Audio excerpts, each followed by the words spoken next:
નમસ્કાર, ગુજરાત સિક્યોર ન્યૂઝમાં આપનું સ્વાગત છે। હવે જોઈએ આજના સમાચાર। ચીખલી તાલુકાના કુકેરી ગામે વિભાજન મુદ્દે તણાવ। ચીખલી તાલુકાના કુકેરી ગામે યોજાયેલી ગ્રામ્ય સભા આજે તોફાની બની ગઈ હતી।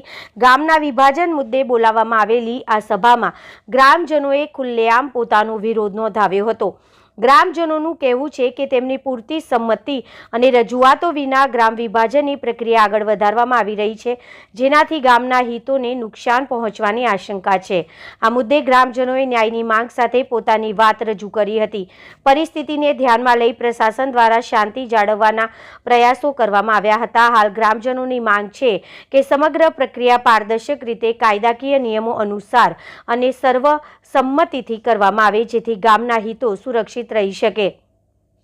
પ્રશાસન દ્વારા ગ્રામજનોની રજૂઆતો પર વિચાર કરીને યોગ્ય અને ન્યાયસંગત નિર્ણય લેવામાં આવશે તેવી અપેક્ષા ગ્રામજનોએ વ્યક્ત કરી રહ્યા છે।